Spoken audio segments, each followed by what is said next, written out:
peanut butter milkshake and garlic pickles. Take a ride with us as we head to the Dutch market. The Dutch Country Farmers Market, located in Flemington, New Jersey. It's been here since about 1990, somewhere around there.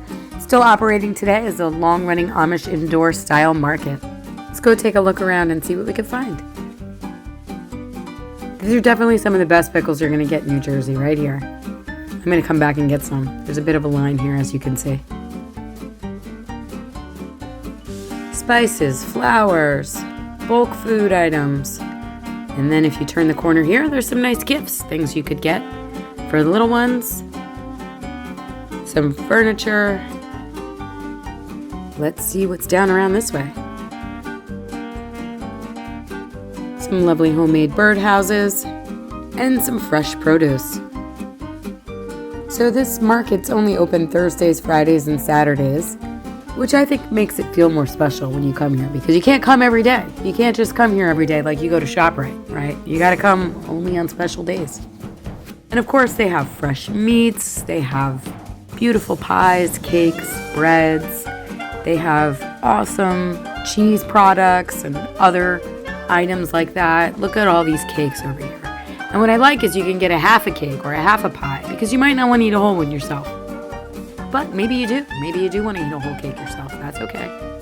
While you're here, you can get yourself some food to eat, and you can come sit down over here and eat it and enjoy it. And then you can get right back to shopping, right? Because they have little stores over here where you can buy different items if you need them. Maybe you need a jacket. Maybe it's cold. Maybe you forgot your jacket. But let's go back to these cakes. Check this out. I like this sign. That's great. So we did pick out some pastries. Now we're in the market for some butter. I love Amish butter. I only eat Amish butter. Hey, that's a meatloaf even Meatloaf would be proud of.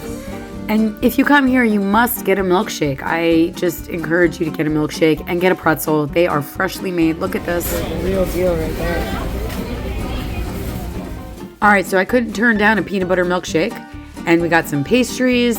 And we're ready to go. And here is the best pretzel. I'm telling you, the best pretzel in New Jersey. And the best pickles you're going to get in New Jersey. We got garlic dill. And yes, we did eat the garlic dill pickles and the peanut butter milkshake at the same time, and it was delicious. After seeing the Easter Bunny, we took a ride to New Hope, Pennsylvania. We parked over by the Delaware Canal State Park. In the early 1800s, America was growing rapidly, and canals provided a better way of transporting natural resources to urban areas. On April 9, 1827, a bill passed authorizing the construction of the Delaware Division of the Pennsylvania Canal by the Commonwealth of Pennsylvania. On July 23, 1832, the canal was complete. However, railroads became more efficient as a means for transporting goods, and it became very difficult to profit from operating canals. So the last paying canal boat completed its journey through the Delaware Canal on October 17, 1931. Here you can read more about it if you walk through this part of the canal. It's located behind the main drag area of New Hope, Pennsylvania. It's really a nice place to come walk, very serene. You can see the geese here. New Hope's location on the Delaware River made it an important transportation hub over the past 3 centuries. From stagecoaches to canal boats, trains, trolleys, and automobiles, they all made their way to New Hope, the halfway point from Philadelphia to New York City, and the midpoint of the Delaware Canal between Easton and Bristol. And even before all of that, it was first appreciated by the Lenape people. Today, beautiful homes line this back area of the canal.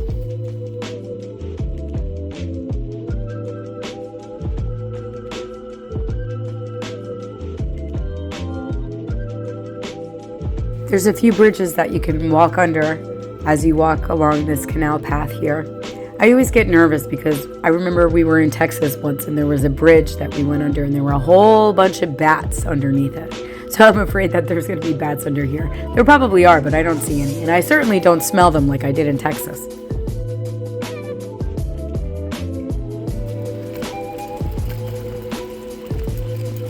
Fun shirt store.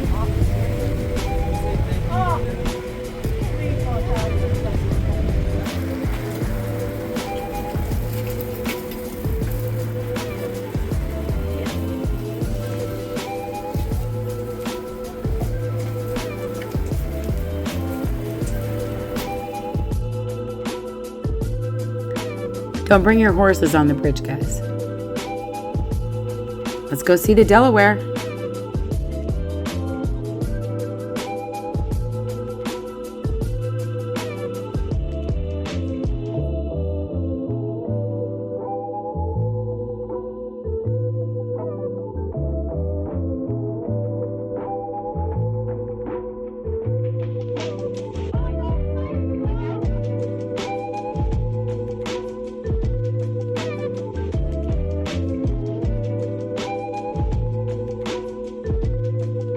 So here's a throwback. See if you remember, and write down in the comments below. When I was a kid in the 90s, there was a store called Now and Then here, and they sold t-shirts, pins, posters, things like that. I used to shop there all the time.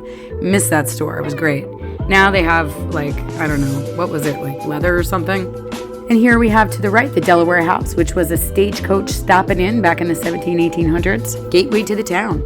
Across the street, you have Love Saves the Day. That place started in New York City in 1966, I believe, and it's been operating in this location since the 90s. New Hope has a lot of quirky little stores, awesome restaurants, lots of culture here. But I'm here for the history. I love the history. If you need a bathroom, you can come here to the ferry market. They have a bunch of different places here and restrooms.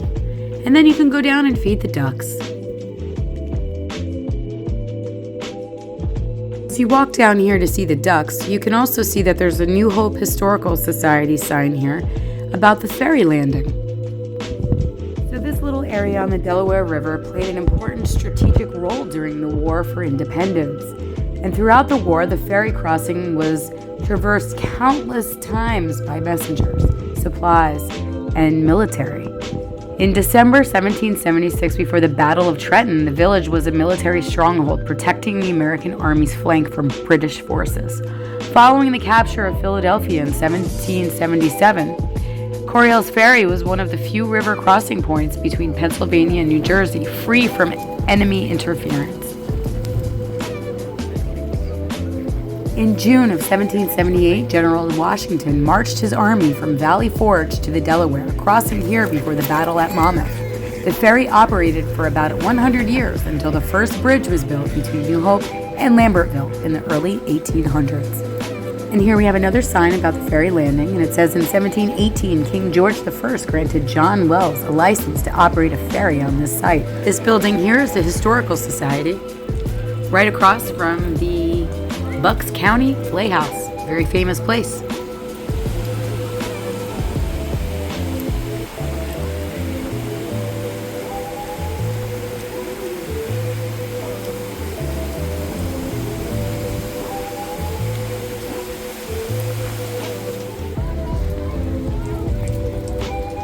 There's a lot of great restaurants if you walk along this way.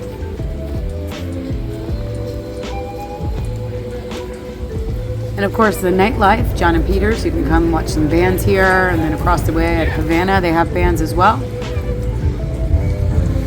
A couple of great options for ice cream here at Nina's Waffles, and there's another place we spotted earlier. There's an art gallery here, and this is the front of the canal entry.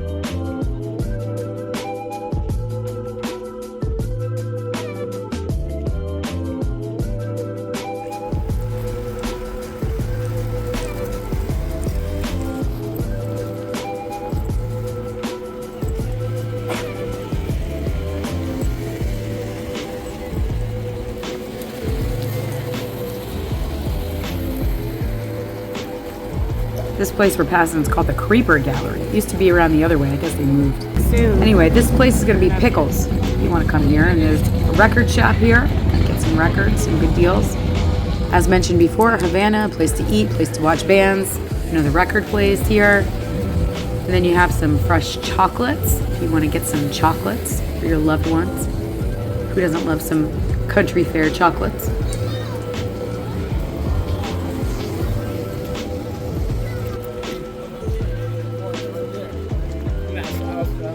Well, it's getting late. We better get home if that's the time.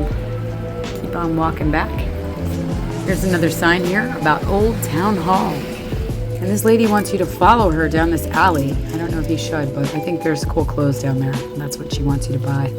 Let's head back down the canal here.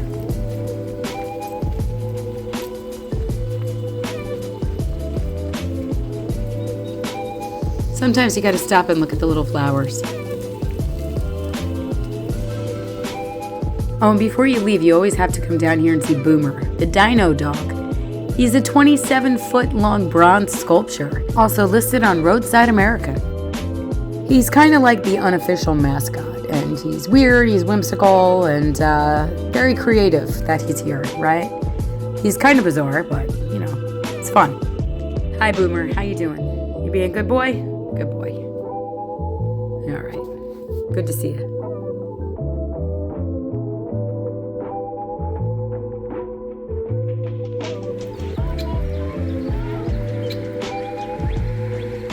Well, before we wrap things up, we're going to take a quick pit stop at Wawa. If you're from Jersey, you know you love the Wawa, right? Got to have the Wawa.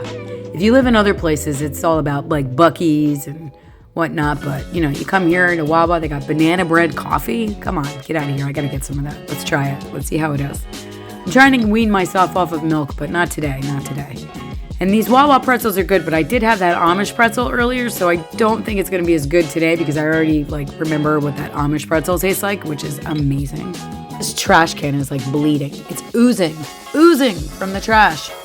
And I had to get that mac and cheese, you know, Wawa mac and cheese does it right. Thanks for coming along on this adventure. Don't forget to hit the like, subscribe, notification bell, and don't forget to keep it moving.